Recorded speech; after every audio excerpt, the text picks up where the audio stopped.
Muchas gracias por la presentación y por la invitación. Para mí es un gran honor poder compartir con mis colegas académicos estos siguientes 10 minutos. Les mando un cordial saludo desde acá, desde Monterrey. Y pues el tema que me pidieron que tocáramos, vamos a repasar algunas de las cosas que ya se mencionaron, pero el énfasis va a ser principalmente tratar de justificar por qué estamos recomendando vacunar contra tosferina a los adultos con asma. A los niños, pues por edad, tengan o no tengan asma, los vamos a vacunar, pero los adultos pudiéramos considerar que es un boleto diferente el que tenemos que estar jugando. Para enfatizar algunas de las cosas que ya se mencionaron, el resurgimiento de la tosferina en adultos no es algo nuevo, ya tiene más de 2 décadas que lo estamos viviendo en mayor o en menor grado. Y una cosa muy importante es que si bien hay números oficiales de la Organización Mundial de la Salud con respecto a los casos, en el 2018 se reportaron alrededor de 150,000 casos por la OMS, pero en estudios hechos por entidades científicas que hicieron estimaciones, modelos de estimación, se calculaba que por lo menos había 24 millones de casos en el 2014, es decir, un número mucho mayor de lo que se estaba considerando de manera oficial, miles de veces más casos de los que tenemos contados. Y aquí podemos ver que en varios países esto se ha ido documentando a medida que tenemos pruebas diagnósticas más eficientes y que se empiece la enfermedad. Así en Australia, en España, en Alemania, hay un creciente número de casos en las últimas décadas. Y si nos vamos a la situación de Estados Unidos, aquí en particular estamos viendo grupos de edad mayores de 50 años, mayores de 65 años. Aún en esos grupos de edad se veía una incidencia mayor de bordetela pertussis. Y bueno, México no es la excepción. Aquí tenemos datos de esta década del 2000 al 2011, donde también tuvimos un incremento en el número de casos. Pero vamos a irnos sobre el tema que tenemos que tratar hoy, la tosferina y su interacción con el asma. Si vemos estos estudios donde agarraron a los pacientes que tenían diagnosticada tosferina y vieron cuáles eran sus comorbilidades, vemos que sin importar el grupo de edad, desde los adolescentes hasta el adulto mayor, siempre aparece el asma como una de las principales comorbilidades. Este estudio es muy interesante porque aquí lo que ellos hicieron un seguimiento en varios años y hubo una incidencia de tosferina variable, en algunos casos muy alta, pero en promedio en todo este periodo fueron de alrededor del 10%. Y la otra parte importante de este estudio es que una gran proporción de esos pacientes eran personas con asma mayores de 50 años. O sea que ya estábamos empezando a juntar las piezas del rompecabezas. Se han hecho estudios tratando de identificar cuál es el riesgo de que una persona, si tiene asma, tenga tosferina. Y esto se ha calculado que el incremento va de 1.6 a casi 4 veces más un incremento en el riesgo.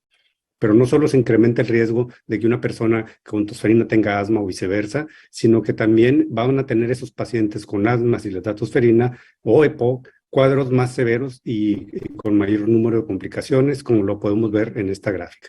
Aquí lo que hicieron los investigadores fue muy interesante. Esta línea punteada es el punto de corte cuando se hace el diagnóstico de tosferina en pacientes con asma. Y los vieron de manera retrospectiva y ya veían que esta barra, que representa todas las probables complicaciones que puede tener un paciente asmático, desde hospitalización hasta visitas a urgencias, consultas programadas o no programadas, todas estaban en mayor número desde antes de hacer el diagnóstico. Es decir, que hubo un retraso en el diagnóstico de la tosferina y probablemente eso explicaba que los pacientes estuvieran descompensados. Y otra cosa muy interesante es que al seguirlos se dieron cuenta que pudiera durar esta descompensación hasta por 6 meses. Estos pacientes, los que vemos las barras más altas, son los pacientes que tenían asma y tosferina y estos eran los que tenían únicamente asma. Como podemos ver, pues sí, la morbilidad en ese grupo de pacientes era mucho mayor. Y teniendo ya estos datos, pues uno pensaría, pues si hay que prevenir la tosferina en los pacientes con asma, pues hay que vacunarlos. Pero la pregunta pues que se nos viene inmediatamente es si realmente la vacuna sirve. Ahorita ya se mencionaron algunos datos importantes de la eficacia de la vacuna. Esto es lo que reporta la OMS, 80% de eficacia para prevenir infección, 95% para prevenir muerte, pues son números bastante buenos.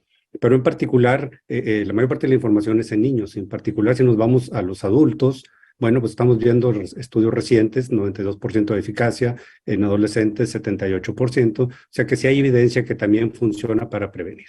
Y ahorita se habló de las diferentes dosis de vacunas, de esto que parece un trabalenguas para lo que no estamos muy acostumbrados al manejo cotidiano de vacunas, pero básicamente la diferencia es, como se mencionó, si está con mayúsculas son las dosis convencionales que se aplican a los niños, si están con minúsculas son las dosis que se recomiendan principalmente para adultos, aunque pudiera haber otras situaciones.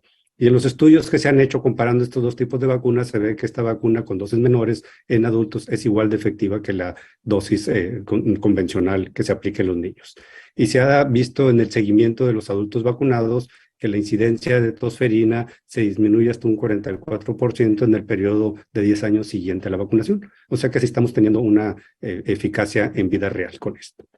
En este estudio lo que hicieron los autores fue ver nada más de si después de una vacunación de un booster, los pacientes había detección de anticuerpos. Lo que vemos en la barra clara es antes del booster, la barra verde más oscuro es lo que pasó después, y vemos cómo si la seropositividad se incrementó, principalmente en este grupo que estamos viendo, que son adultos.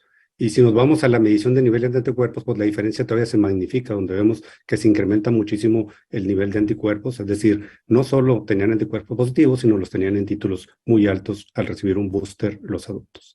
Y en estas revisiones sistemáticas de los estudios que se tuvieron disponibles en el momento de hacer este estudio, se vio que sí, la vacuna pasó todos estos criterios. Era inmunogénica, era efectivo aplicar un booster, era una vacuna segura y era costo efectiva. Por lo tanto, teníamos ya suficiente evidencia para poder empezar a recomendar la vacuna. Y si quisiéramos contestar entonces la pregunta de tosferina, ¿quién se debe vacunar? Pues vamos a ver las recomendaciones en Latinoamérica y en particular en México. En los adultos, básicamente, son las mujeres embarazadas. En las cartillas de vacunación no aparece la tosferina si no es para niños. Y sí, en el personal de salud, nada nuevo del 2015, ya se estaba recomendando que se debería vacunar contra tosferina, y aunque está en las guías, pues no es una práctica cotidiana. Prácticamente nadie lo hace. Recomendaciones de Estados Unidos que también se mencionaron: personas con comorbilidades, aquí aparecen las enfermedades del corazón o respiratorias, aquí entre el asma, revacunación cada 10 años. Pero si se fijan aquí, lo más importante es que sin importar si tienes o no tienes alguna comorbilidad por el solo hecho de tu edad, a partir de los 18 años, cada 10 años se recomienda que se estén revacunando contra pertussis. La Sociedad Española de Enfermedades Respiratorias hace una recomendación muy clara, ya poniéndole el adjetivo que los pacientes con asma y EPOC se deben vacunar contra tosferina. Y tratando de contestar esto, pues creo que no es muy difícil, ni hay que pensarlo mucho. Todos nos debemos vacunar contra tosferina. Si es una vacuna obligatoria en los niños y se recomiendan refuerzos cada 10 años, pues no importa si tengamos o no comorbilidades, hay que vacunarnos. Pero claro, que aquellas personas que entran en los grupos vulnerables tienen mayor riesgo de complicaciones, mayor riesgo de muerte, y se debería priorizar la vacunación en ellos. Y en particular en asma, es una de las recomendaciones que estamos siguiendo en la actualidad, que parte del buen manejo del paciente asmático incluye la vacunación contra tosferina y otras vacunas, y seguramente en las vacunas que recomendamos de manera rutinaria a nuestros pacientes respiratorios, ya teníamos la influenza, ya tenemos el neumococo, debemos agregar tosferina, por supuesto COVID, y en un futuro seguramente también virus sincitial respiratorio. Espero que el mensaje haya sido claro y que les sirva esto para su práctica diaria. Les agradezco mucho su atención.